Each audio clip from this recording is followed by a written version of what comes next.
It's my absolute pleasure to introduce tonight's keynote speaker, Madeline Di Nonno, the CEO of the Gina Davis Institute on Gender in Media. Thank you. So since I'm the Hollywood person in the room, I thought I would quote one of our legends, Mae West, who said, "Too much of a good thing can be wonderful." And so Hong Kong is wonderful. Sue May Thompson is wonderful.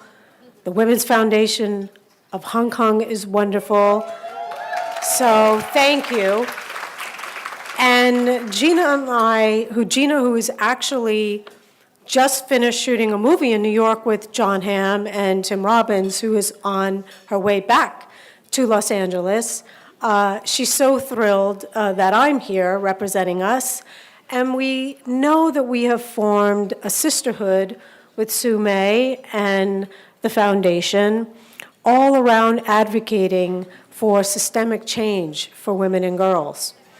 And as you saw from the video, media is a very powerful influence on our social and cultural behaviors and beliefs, and particularly when it comes to our children who don't have the critical thinking skills and filters to understand these media images. In the United States, our children are consuming massive amounts of media.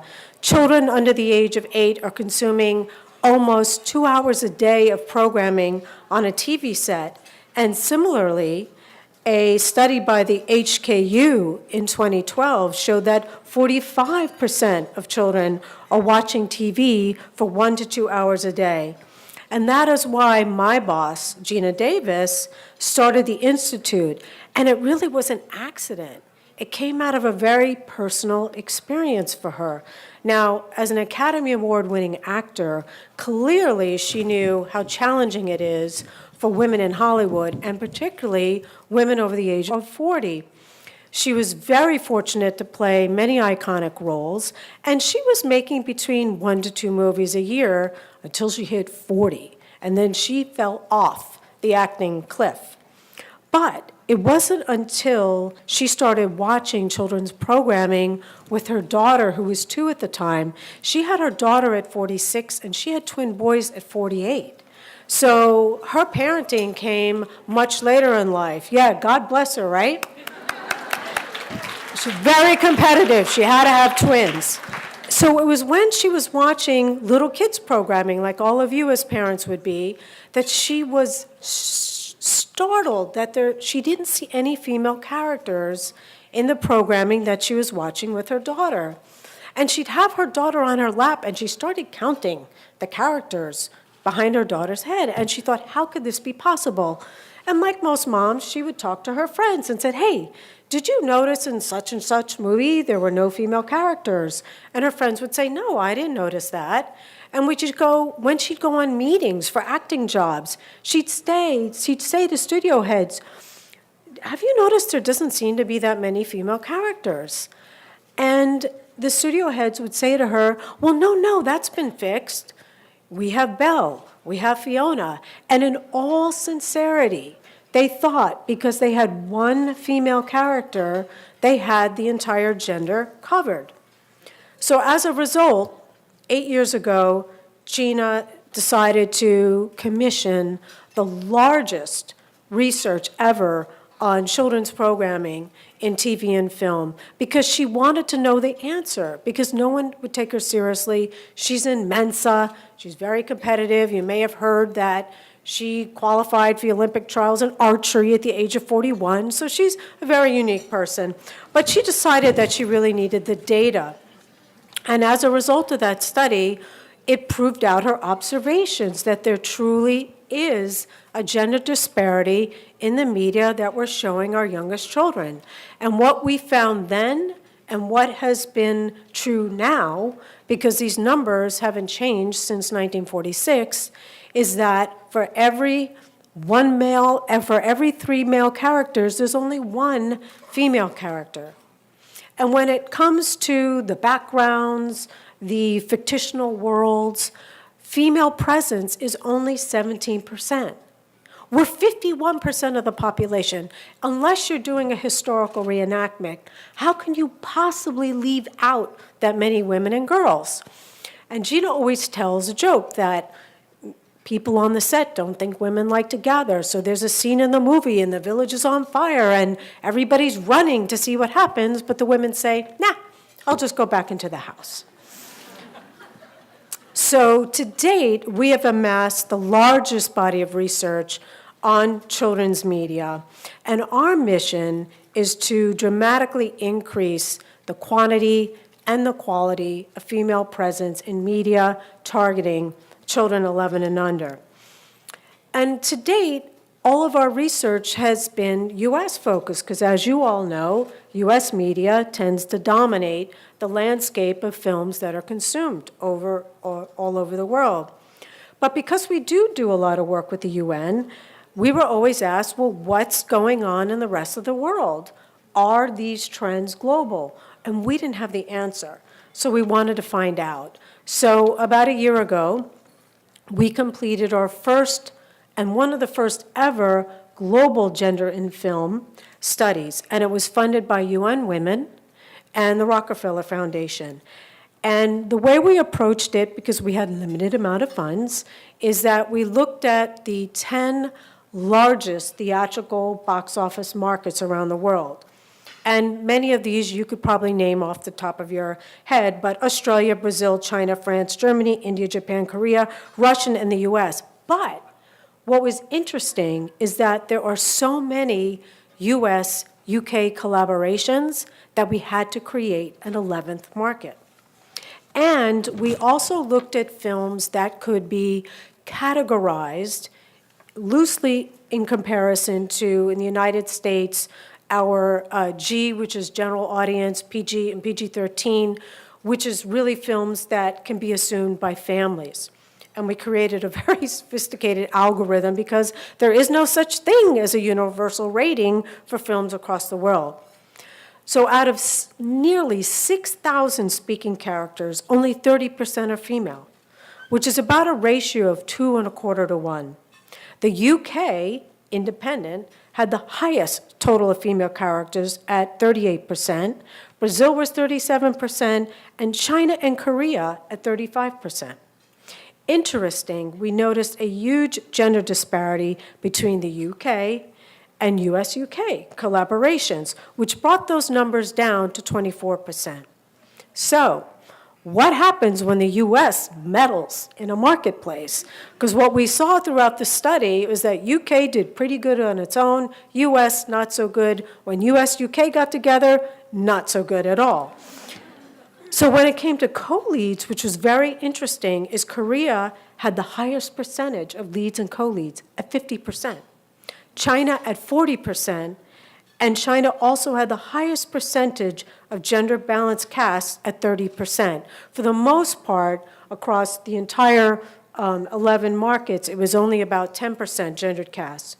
So we also look at, well, what's happening behind the camera? And out of 1,500 filmmakers, writers, producers, and directors, only 20% were female, which translates to a ratio about 4 to 1. In the US, it's about 5 to 1. In terms of directors, UK, independent, had about 27.3% directors. China came next with 16.7%. But last year, only 2 women in the entire United States directed the top 100 films. France, Russia, the US, Japan, and Korea, zip, 0. In terms of writers, once again, the UK had almost 60% of women screenwriters. Australia, 33%, Brazil, 30%, China, Japan, Germany were in the 20% range, and France and the US, UK were the least. So what happens when women are in the driver's seat? And here's what we found, and this is the ray of hope. When you have a female writer attached, there's a 7.5% increase in on-screen roles. And when there's a female director, it's 6.8%. And in the US, we experienced a similar phenomenon in that it was a 10% increase in on-screen roles. So what does that mean? Well, if you're a storyteller, you tend to tell stories that you know. You're going to share stories about things that are authentic to you. So if the ratio behind the camera is 4-to-1, men to women, then of course you're not going to have that many on-screen roles being female. So as much as people think there's an evil conspiracy against women in Hollywood, to us it's really about unconscious gender bias.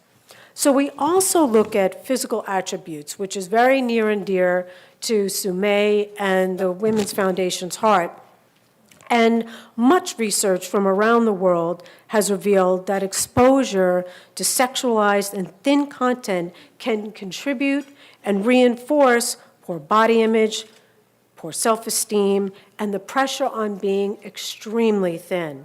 A recent study from the Women's Foundation Hong Kong found that women who are inundated by media messages are more likely to be unhappy with their bodies, leading to eating disorders and low self-esteem. So because of these findings, we wanted to look at multiple attributes of the sexualization of characters, and here's what we found. Female characters were more than 2 times as likely to be shown in sexually revealing attire with some nudity, and 5 times as likely to be shown or referenced as physically beautiful. Now, what you have to keep in mind is we're talking about family films. We're not talking about films that are targeting adults. We shouldn't have any of these numbers at all. In terms of sexually revealing clothing and nudity across the sample, Korea and China actually under-indexed and were under 12%. But compared to Australia and Germany, France, and India, were all in the 30 to 40% range. But when it came to thinness, this is where China, Japan, the US, and Korea were in the 40% range, much higher. And similarly, in Hong Kong, girls and women are twice as likely as boys and men to be shown in sexually revealing clothing. So what does this mean? Well, just to give you an example, in the United States, Knox College did a study of 6-year-old girls. And what they found is that girls as young as 6 were self-sexualizing and seeing themselves through the male gaze. So what they did is they took paper dolls. And they had a really sexy paper doll, and they had a non-sexy paper doll. And they asked the girls, which paper doll would you like to be? 72% wanted to be the sexy doll. And they said, why? And this was all because of the media that they were consuming. They said, well, the sexy doll is popular. The sexy doll is going to get more attention. So I think I should be like the sexy doll. And it was only through the mitigating language of the parent that the media image didn't stick. So now, in addition to this sexualization, we look at the world of work, because media is a window into possibilities for careers. And studies show that media can influence gender stereotypical attitudes and beliefs about work. So because of this, we measured whether characters were shown with a job. So we had 3,300 characters that were working, but only 22% of them were female. Well, women are 49% of the global workforce. How is this possible that real life is actually doing a better job than the fictional world? So we wanted to see, well, there's not that many of them working, but what kind of job do they have? And we found that only 14% of the female characters had C-level position, where in the real world, 25% of women have C-level positions. With regard to the political arena, only 9.5%, or 12 characters out of 3,300, were depicted with a strong political force. In the legal sphere, it was a 13-to-1 ratio of male to female characters. In medicine, 5-to-1, and academia, 16-to-1. So all these numbers, why is this important? Well, let me give you an example. My boss had the distinct pleasure of playing the first ever female president of the United States on TV. And hopefully that will be repeated in the real world. But The Kaplan-Thaler Group, while the show, thank you. Yes, and you could fill in Gina's name, by the way. For any of you who can vote in the United States, she'll take it. So there was an organization called Kaplan-Thaler that, while the show was on air, did a study. And what they found with adults that were familiar with the show, 68% said they were more likely to consider a female candidate for president. Now, that show was only on 19 times. Gina, unfortunately, had a very short administration. But imagine the power of only seeing her 19 times behind the desk and people saying, okay, I think that's okay. I think I can do that. It's very important. So the other thing we looked at were STEM jobs. So in the United States, and when I say STEM, science, technology, engineering, and math, I don't know if you use that term. And in the United States, we know by 2020, there's going to be close to 2 million jobs that we can't fill because our boys and girls are not pursuing careers in science. So we wanted to look at that. But unfortunately, out of our 3,300 working characters, it was a 15-to-1 ratio of male to female characters. So what do we do with this research? The research for us is our currency, and we take the research directly to movie studios and content creators. So we're more of a B2B than a B2C in that we would just rather change the message. So if our boys and girls grow up seeing female characters doing lots of cool things and no one really knows it, but that's what they're consuming, we would be perfectly happy. We're not as interested in having all of you storm the gates of, the movie studios. And they've been very, very receptive. And our message is, make what you're going to make. Go through the script, change half of the names from male to female, and now, voila, you have created a very interesting female character. Think about some real-world examples. James Cameron changed the lead character in Alien, and Sigourney Weaver was a fantastic character. Amy Pascal, who was the head of Sony, changed Salt from Tom Cruise to Angelina Jolie. Again, another great character. And you have more and more female actors in Hollywood who are looking at those male roles. So how are we making an impact? Well, we regularly canvass all the entertainment executives that hear our research. And we've said to them, we know that you say, over 90% of you say that you're going to use our work, but what are you doing? And so 68% said, well, I've changed 2 or more of my projects. And 41% said, well, I've changed 4 or more of my projects. And we said, well, what did you do?